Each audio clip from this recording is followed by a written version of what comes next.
Hi, I'm Brant Menswar, and welcome to my show, Just a Moment. As a former world touring musician turned keynote speaker and author, I've experienced my share of life-altering moments that have both broken me and propelled me forward. How you leverage those moments or push through them will define your destiny. Each week on my show, I'll provide tools on how to maximize those moments, as well as interview some of the most successful entrepreneurs, entertainers, and athletes on how the power of a single moment changed their life. Join me to learn how to change what's possible for your life.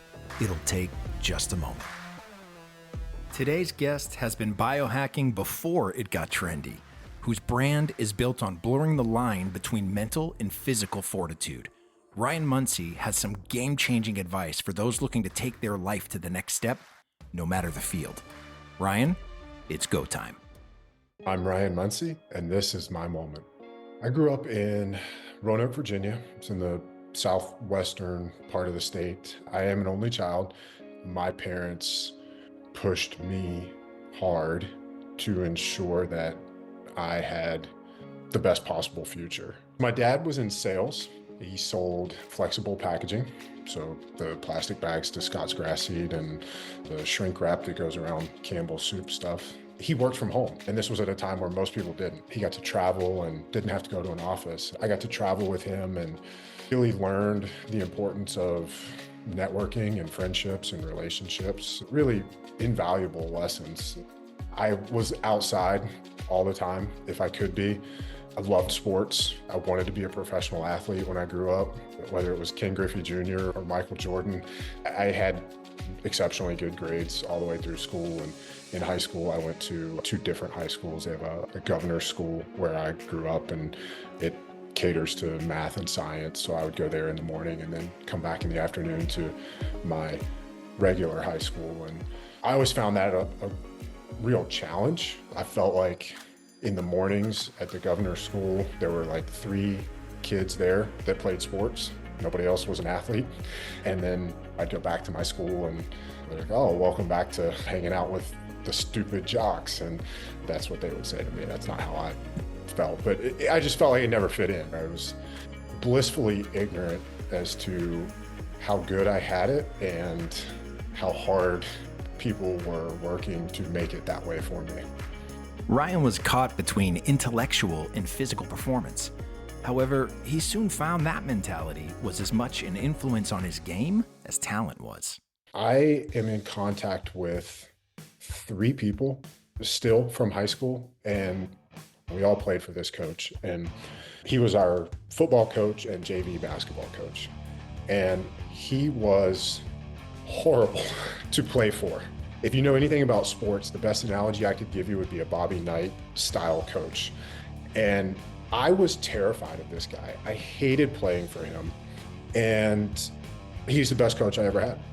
The things he taught us, the lessons I've learned from him, I'd give anything to have him as a coach for all the sports I played, not just that team in those years. He was like that blood and guts. He talked shit to us and he treated us like young men. There were no orange wedges and there were certainly no participation trophies. And prior to being coached that hard by him, the only thing I'd ever experienced was the participation trophies for everybody kind of a thing. And look, I think there's a time and a place for that, right? You want to introduce kids to sports. You want them to have fun. You want them to learn how to cooperate with other kids and people from other schools and other areas, and you get to learn how to compete. I think there's really something to be said for playing for a coach who demands better from you and holds your feet to the fire, holds you to a standard, teaches you that with work, with effort, you put in the sweat equity and you can actually reap even more rewards and more benefits from your endeavors. I think that's influenced my coaching style a lot because I want to hold people to that standard. I want to hold you accountable and push you and help you get better. I'm also going to tell you why I'm doing it. I'm not going to make you go home at night and think, oh man, why does my coach hate me? While Ryan had a passion for physical fitness, he didn't quite make the cut to play a sport at the collegiate level. However, that didn't stop him from staying and thriving in the athletic sphere. Because of my grades, my parents had made it very clear that I was going to go to college. It had been talked about and ingrained in me so much that I never even considered other options. I ended up going to Clemson University. I wasn't good enough to play sports there. I filled that competitive void with lifting weights. You can change the way you eat, you can change the way you train, you can manipulate all of these input variables and get different outputs. And that just fascinated me. My best friend from high school got a track scholarship to Clemson. He was a high jumper there. And I was able to tag along with him and go to some practices. And I'm an arm's length away from truly elite athletes, people that went on to play in the NFL and run in the Olympics. And to have that opportunity to learn that, that's really where I just became obsessed with human performance. And I got a degree in food science and human nutrition. And I just immediately started coaching people, trying to help people train in ways that allow them to achieve their goals. I always joke about the next chapter because it's otherwise weird to talk about. But because I got into lifting, I did a few bodybuilding competitions, and I met some folks that convinced me to go to New York City and pretend to be Derek Zoolander for a little while. So I did that for a year. I thought, hey, if I can get paid to lift weights and have my picture taken, then I'll do what Arnold did. And it didn't quite work out that way. It's not the world that I wanted to be a part of. And I did that for a little less than a year and then moved back home. And when I was there, I was a personal trainer at a big box commercial gym and did that for a couple of years before I said, hey, I think I can do this better on my own. Started my own gym in 2012. Did that from 2012 to 2016 when I sold it. And through that period, I was writing for well-known online and print publications in that space and building up a name for myself in that industry. After his homecoming, Ryan set about taking his experience in the city and applying it to a business of his own. His endeavor would get an unexpected boost from a friendship he cultivated during his college years. When I moved back home, I was actually living with my parents, trying to figure out what my next move was going to be. And as the story often goes, I met a woman and she's now my wife. And we've been together since 2009. We started building our lives together. We moved in together in 2010 or 2011. She had finished medical school, and in 2012, she started her residency and I started my gym. And that kind of tied us to that area for the next several years. And those things came together to create the situation that we were in. Starter apartment, and she's in residency working all the time, getting her butt kicked by that.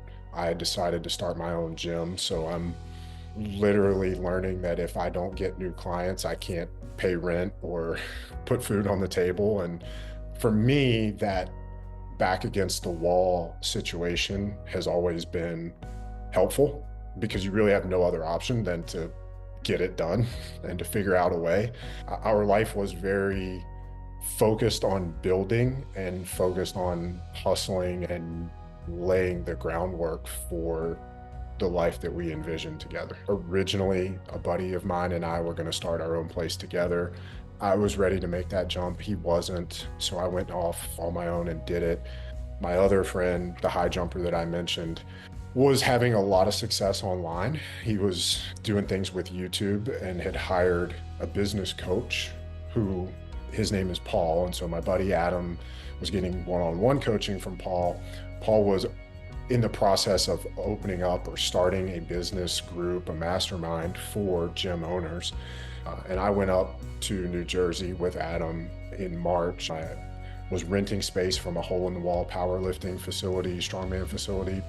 So lucky to be able to have that opportunity. I was paying them $200 a month to train my people and build my business. And I did that for a year before getting into my own facility. So Paul, the guy that led this group, even after the group kind of dissolved, has been a mentor and a great friend. And one of his lines is, all progress starts with the truth. And I'm going to be honest with you because I care about you too much to not be honest with you.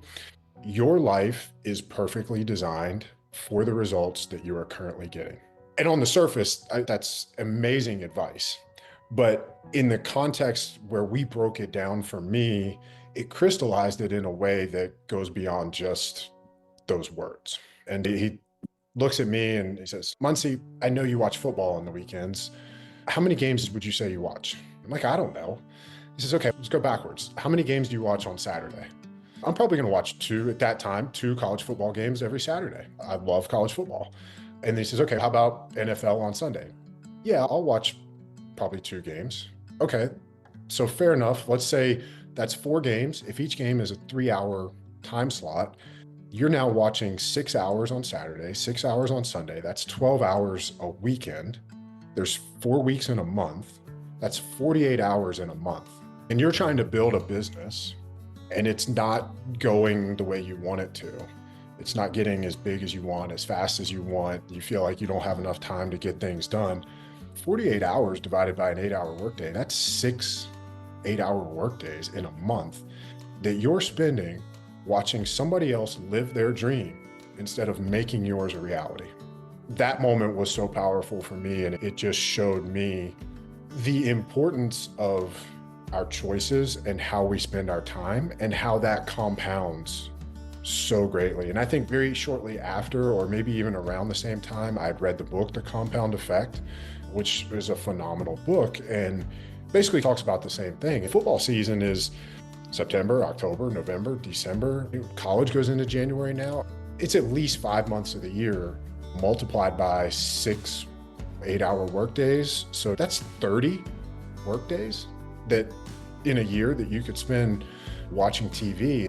It's time you're spending watching someone else live their dream, right? I would much rather spend my time making my dream a reality than watching somebody else live theirs. And when I look around and people come to me for help, most of the people who are not where they want to be in life are spending a lot of time watching other people live their dreams, whether that's on TV or social media or whatever. Ryan got rid of his TV soon after that moment. With the distraction out of the way, his mentor's advice to him started to show its immediate effects. Business took off.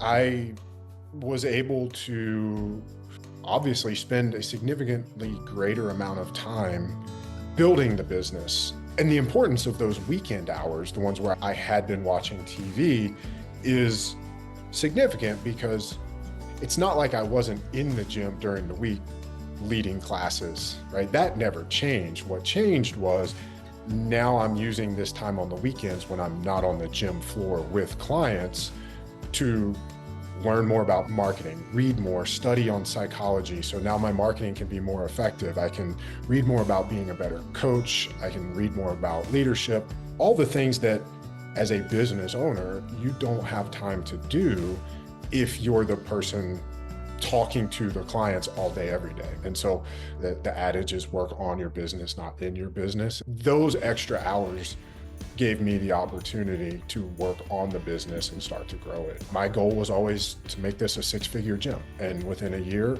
it was there. So when somebody tells me they don't have time, my first response is bullshit. I do work with some people that legitimately don't have a lot of free time, but most people, it's pretty easy to find some time for the high value activities and the priorities. Time has always been the thing that gets me. The time is going to pass. You're going to be 40, 50, 60, 70, 80 years old. My question to you is, do you want to look back with regrets about not going after what you wanted? Or do you want to be able to look back and say, whether you achieve it or not, at least I went for it. If they're spending a lot of time watching other people live their dreams, I would identify the vehicle that facilitates that and remove it.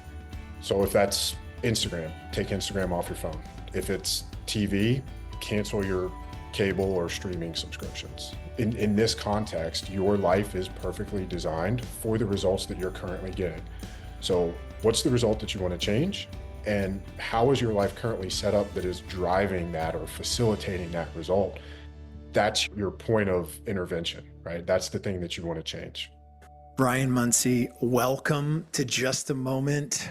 God, that advice, I wish I would have met you when I was in my 20s, 30s, or 40s. Would have really gone a long way. I gotta say, it's so much easier now to fall victim to this idea of watching somebody else build their dreams or live their dreams because of the abundance of social media where everybody's putting forth their best self. Where in the 80s, you're getting inspired with Encyclopedia Britannica. I don't care what you're looking at. You ain't watching National Geographic going, yeah, that's the life I want to live. It was a different time, and it was easier to focus because we didn't have all the distractions that we have now. I'm curious, do you find before we get into your moment that you wish you could get back, do you find harder now for the clients that you're coaching that there are so many potential distractions out there that it's a different world than it was 10, 20 years ago? Absolutely. One of my favorite books is The Inner Game of Tennis and is written by a guy named Timothy Galway. And here's the crazy thing. He wrote this in 1974, and he puts forth a formula or an equation for performance. And he says performance is equal to potential minus interference. So if potential is our ceiling, right? If I am somehow able to bring forth 100% of my potential, then my performance is going to be Michael Jordan flu game memorable, right? And anything shy of that means there was some kind of interference. I'm not focused, I'm distracted, I'm sick, I'm hurt, I'm tired, team played great defense, whatever. But think about the level of interference or what possible interference existed in 1974 when you had what ABC, CBS, NBC were the only real TV stations, what magazines, what radio was available. And you can go in 10-year increments, 84, 94, 2004, 2014, 2024, and just look at that exponential sensory bombardment. It's ridiculous how many things an individual needs to block out now compared to, when we were kids or even when we were athletes. And it takes a lot more intention, a lot more of a concerted effort to put those blinders on and block out that noise that really has no bearing on how you perform or shouldn't. I wrote this down the other day while we were recording this. The Final Four happened this last weekend in basketball, and Florida's gone on to win. After Houston beat Duke, I'm listening to the Houston coach, Kelvin Sampson. And the quote that he says, it's actually his son who says it, says, discipline gets you beat more than great helps you win. And the idea that the lack of discipline is going to hurt you more than being great is going to help you.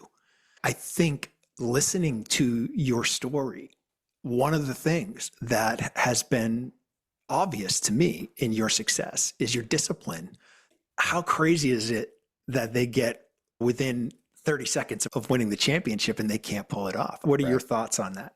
I'm laughing because my book is called Fuck Your Feelings, and my brand is basically to move the chains. The podcast is Move the Chains podcast. So it's literally teaching people how to be consistent, to develop that relentless consistency, to do what you're supposed to do, when you're supposed to do it, regardless of how you feel. And I absolutely love that phrasing, that quote. And I would agree with that. Look, I wasn't a good enough athlete to play at that level. I don't think I've ever been good enough at anything to just roll out and win at a high level based on talent. There's a great story that John Daly tells about Tiger Woods. And if people are not in the golf world, I think you still know who Tiger Woods is. But John Daly is in the clubhouse drinking bottles of Crown Royal and playing cards. Tiger finishes an 18-hole tournament round, and Daly's trying to get him to come play cards and drink. He's like, no, I got to go hit the gym and get a workout. Tiger gets his workout, comes walking back the other way, and Daly's like, hey, come on, we're on our second bottle. Come join us. And Tiger's like, no, I got to go to the range and hit balls. And comes back 2 hours later, and Daly's like, yeah, we're on our third bottle of Crown. And says something to Tiger, and Tiger's like, no, I got to go home and prepare a speech for tomorrow. And Daly's giving him a hard time still. And he's like, look, John, if I was as talented as you were, I wouldn't have to do all this work either. And That one should really hit home with people because I think most people would associate Tiger Woods with immense talent. And while he is incredibly talented, nobody outworked him when he was at his prime. And John Daly is well known for possibly being one of the most talented guys ever on tour, just didn't do the work. I don't think there's a better story or example to highlight what you brought up. There's greatness and then there's discipline. And most of the time, it's that discipline that gets you to the top. And I've studied high performance, high performers. Writing the book and the work that I do is an attempt to understand why some people are successful and others are not. And there's a reason that what I coach is discipline and consistency, not we'll find out how to be great. Totally. I think Kobe Bryant, the same way. A good buddy of mine, Alan Stein, junior speaker, former NBA trainer, tells the story of being at a basketball camp with Kobe Bryant. And he's like, hey, I'd love to talk to you, get a few tips if you don't mind. And Kobe said, great, meet me in the gym at 4. And he meant 4 a.m. He shows up at 3:30 in the morning to try to beat him to the gym. And when he gets to the gym, Kobe already had a sweat broken because he had been there an hour before that. And he's like, why are you working on all these fundamentals so hard? You're the greatest player in the NBA right now. And he's like, why do you think I'm the greatest player in the NBA? Because I'm working on the fundamentals. And that consistency and discipline is what made him one of the greatest to ever play the game. I'd love that we get a chance to talk about a moment you wish you could get back. So tell me what for you, and I'm dying to hear this story. What was the scenario surrounding this moment that you're about to have?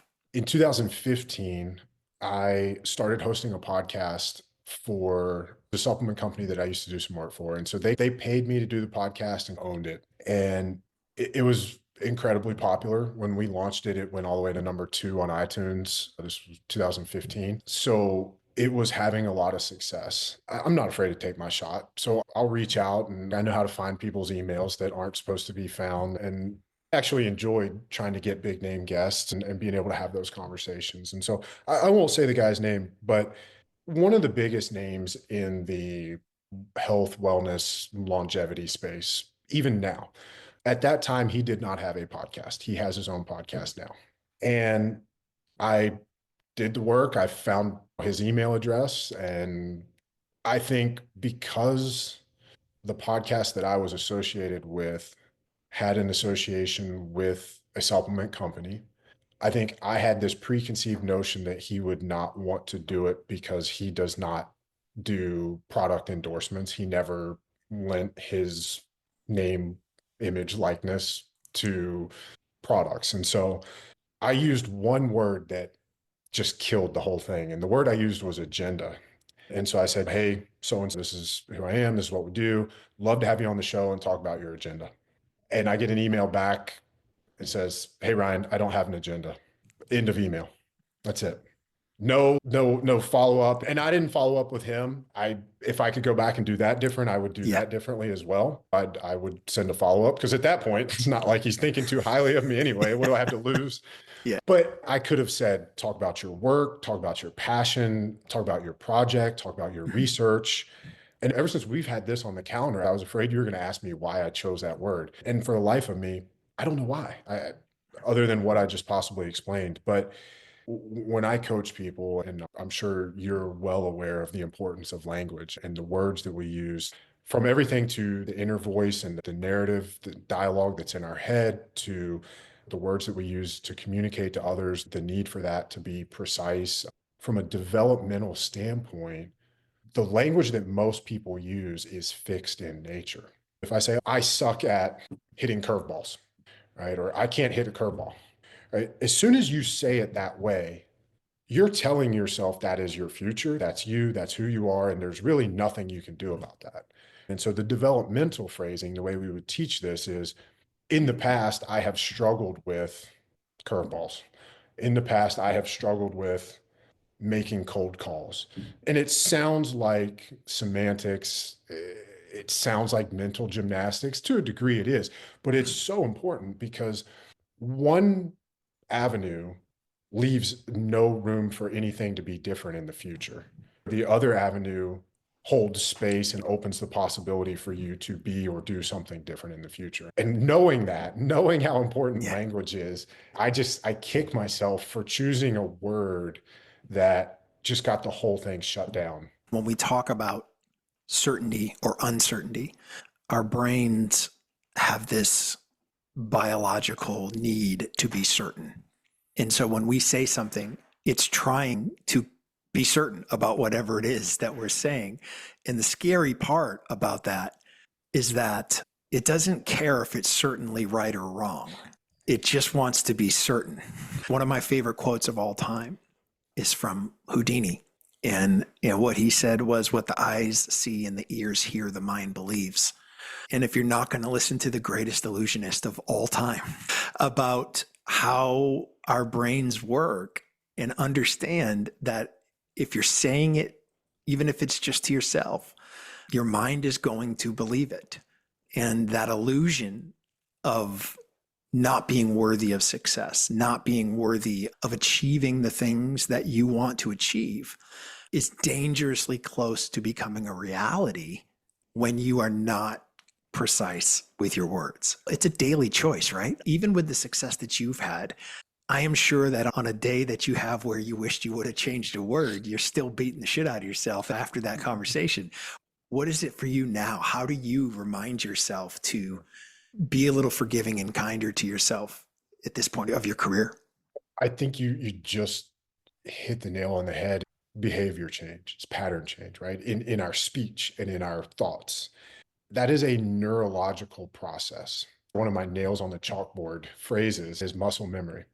Muscles do not have the capacity for memory. Like nowhere in your muscle belly is there storage for memories. Anything that we think of as muscle memory is neurological wiring. So riding a bicycle, Tiger's golf swing, your baseball swing, that is neurological wiring, not muscle memory. And I bring that up because it's the same process. Neurological wiring for a kinesthetic or a physical movement is the same basic principle as neurological wiring for habits, behaviors, and thought processes. The more repetitions we have in the old way, the more practice, the more reps we will need in the new thing, the new way, in order to ingrain that and make it the default setting to replace the old way. Think about this. If you're 30, 40, 50, 60 years old, and you've been thinking the same way your entire life, you probably have a few 100,000 reps, maybe millions of reps of that process. So to think that in 5 reps, you're going to develop a new habit, that's just not how it works. Again, we'll use golf as an example. If I change Tiger's swing, he may feel great on the range, but then the next day he may go off and block one out of bounds on the first tee because his swing it's not the old one, but it's not the new one yet. And it's somewhere in the middle. And when we do that with a physical motion, yes, it's frustrating, but we are more likely to understand that change process that we're going through, and therefore to have the grace and forgiveness that we don't always afford ourselves when it comes to behavior change or thought change. I love that, man. I love that. Listen, this has been an amazing conversation. I've loved every second of it. I'm sure that a lot of our listeners are going to want to continue to follow and learn. What's the best way for them to stay in touch with you and follow you? I'd say the best way is probably my website, ryanmunsey.com. Book is on Audible or my website or Amazon. Yeah, that would be it. Awesome. Listen, brother, thank you so much for being on Just a Moment, and wishing you the best and accomplish everything you set out to do. My pleasure. Brant, thanks for having me on. This has been a lot of fun. Thank you for joining us on this episode of Just a Moment. Make sure to subscribe to our podcast and tell a friend or two about it to help spread the word so everyone can find a moment that inspires them. Don't forget to leave us a review and check us out on the web at justamomentpodcast.com. Just a Moment is produced by Natalie Von Rose and Brant Menswar. For more inspiring shows like this, visit surroundpodcasts.com.